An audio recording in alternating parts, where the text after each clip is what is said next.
I have the great privilege to be talking with Mr. Osmo Vänskä. He is music director of the Minnesota Orchestra, also music director of the Seoul Philharmonic, and you are in Seoul, Korea right now as we speak. So there's a big time difference between us. But let me ask you, first of all, what can I call you? Because I've heard you don't like maestro.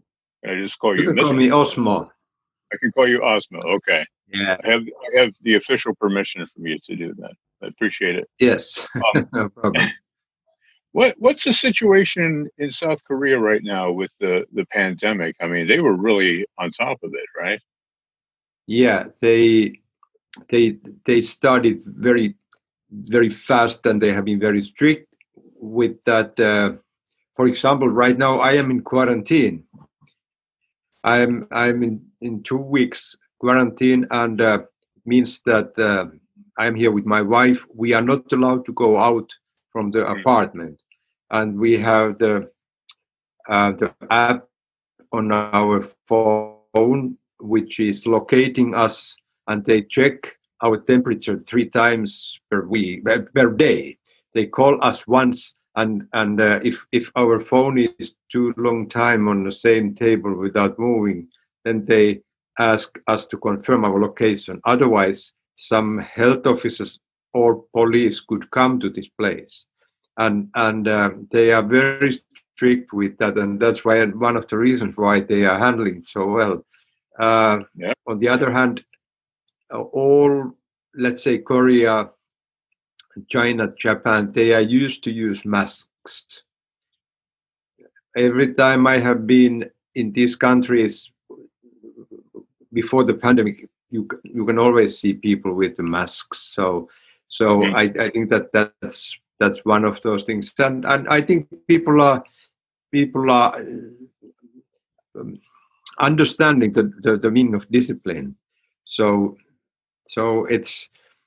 there are not so many. I think the feeling is there not so many individual freedom questions than in some country where you are right now. Yeah.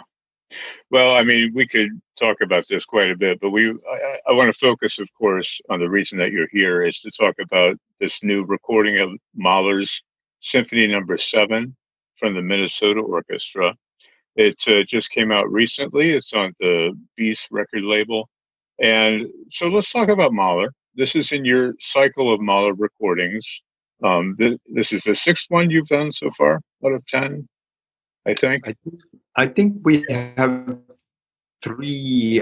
It might be the 7. We have 3 more. We have to do number 9, number 8, and number 3. So. Oh, okay. Yeah. Saving number 3 for last. Yeah. Well, I think that maybe the number 8 is going to be the last one, and that goes back to the pandemic. When is a time when we can put hundreds of singers on stage with the orchestra? So I don't want to think about that right now too much. Well, let's talk about Mahler's Symphony No. 7. This is a symphony that is not as well known as the others. I don't want to say not as popular because it's a fantastic symphony. In fact, one of my favorites because it has this great kind of fantasy adventure soundtrack thing going on throughout the whole symphony.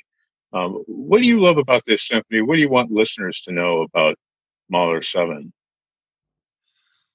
I think that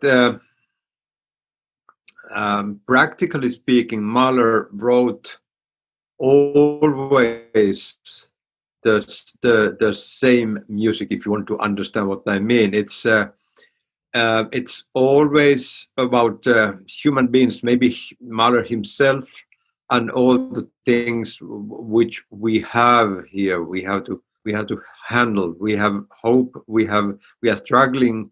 We have people who don't like us. In Mahler case, he thought that there are a lot of people who are against him, and it's. I think that it's those kind of emotional things which are happening. Sometimes there are rainy days, and sometimes there are some hope. But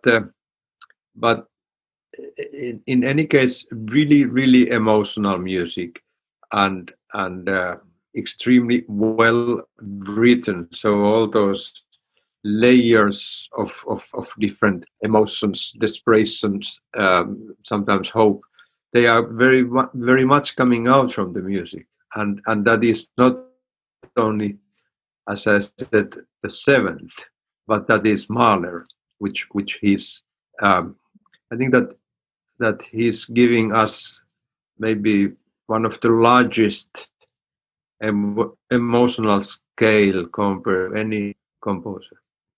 Yeah. Talk a little bit about your working relationship with the Minnesota Orchestra and how you bring this music to the stage and to the recording itself.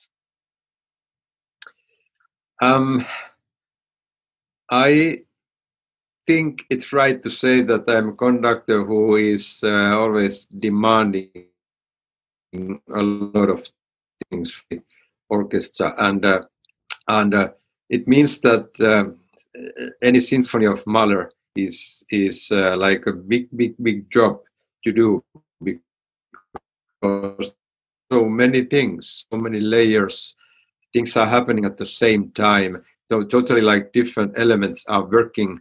One is living its own life, the other one is living own life. Maybe there's a third and fourth one, and it's finally, when things are in a place, when people are really playing as written, as the score is written, and also one huge thing with Mahler's music is all the dynamics, all the there are always people who are playing very loud the same thing as some other group is playing the softest possible, and then he fixes that again and again. Needs a lot of discipline from the orchestra to trust the music and to play as it's written. And I believe that as Mahler was not only a composer, but he was one of the best conductor of his times. He knew from both sides. If he wrote something, I think that as a conductor myself, I have to believe what he wrote. And then if we can just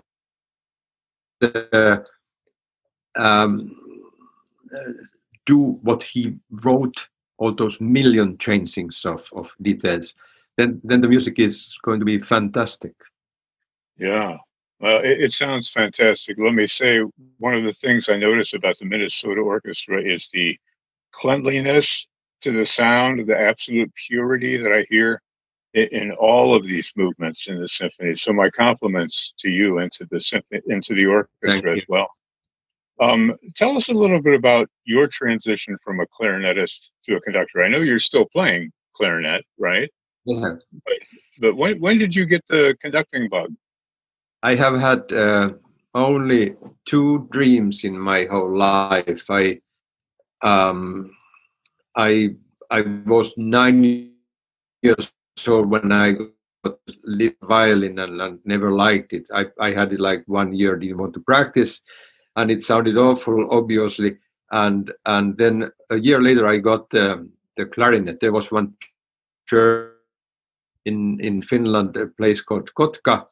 They started a new wind band, and someone gave me the clarinet. My brother got a trumpet, and so I never planned that. I just got an instrument, and immediately I knew that this instrument is something I really would like to play. So I was around 10 years old. Then maybe 1 or 2 years later, my parents bought the first stereo system to our home. So vinyl LP recordings, and maybe we had first like 3 LPs. One of them was Brahms' Second Symphony, one of the first recordings from the Avery Fisher Hall at that time. Leonard Bernstein, New York Philharmonic, young Leonard Bernstein, and I just loved that recording. I don't know how many hundreds of times I listened to it, and finally I had a pencil on my hand and I was conducting, and then I thought that that well, the thing which I didn't tell you with the clarinet was that I just I liked the instrument so much. I thought that if there is any chance to be good enough so that I could be a member of a professional orchestra and play the clarinet, that would be great. Would be great. And then the same thing with this Brahms Bernstein recording. I thought that it might be great to be a clarinet player, but even greater if I can stand in front of the orchestra and conduct them. But I know that it's going to be really demanding, and I can't be sure if I can ever do it. But so I was 18 years old when I got my principal clarinet job in Turku Philharmonic in Finland, and then later started to conduct more and more, and then finally now I can say that I might be I'm the happy person. Two dreams they have come true. That's wonderful. I used to play the clarinet myself, but probably not as good as you. So Don't be sure. But you're still playing occasionally, right? Yes, there was a time in my life when I just thought that I am done with the clarinet, and I played less and less and less, and then finally put it away. Actually, for 3 years, it was 2001 maybe. I thought that I don't want to touch the instrument because it needs. If I don't practice it doesn't work, and then what happened during those 3 years that I was feeling not so good about the idea that I cannot I cannot explain my any musical thoughts. I'm really bad pianist. This is no way. I can use the piano only for studying purposes, and I need 1 minute to change the chord. So I just thought that if someone is asking me to come to the school speaking about the music, and I always need someone else to play there, something is wrong. What kind of musician I'm going to be that way? And so I studied to play again, and I just decided that if I start to play again, I have to practice, if not more than 15 minutes, but every day, because it's too complicated otherwise. And very little I knew at that time how difficult it's going to be. I think that it's like a sportsman would like to get back the muscles which he or she has already lost, and when we get older and we try to get back those muscles, it's really really difficult. You play 10 minutes too long, and then all the muscles are so much in pain that you cannot play next day at all. So I am not exaggerating when I say that it took like 4 or 5 years before I could do anything with the instrument. But it means very much for me. It's a different kind of music making, and well, we clarinet players, we are lucky if we think about the chamber music repertoire we have.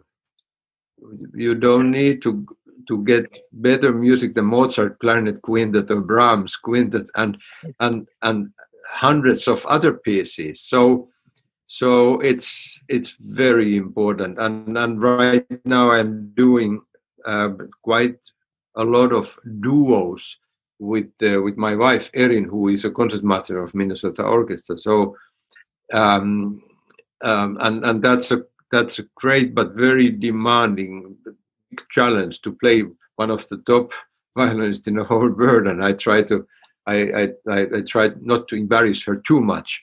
And another thing which comes out from that idea is that we know that there are not so many duos for clarinet and violin. So we are right now collecting material for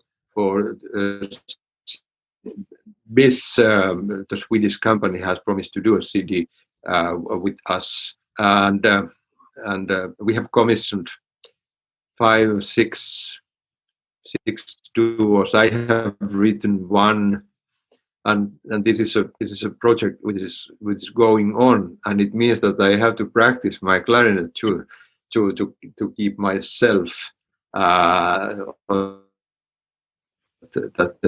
we can continue. Yeah, that's great. Well, I look forward to that recording.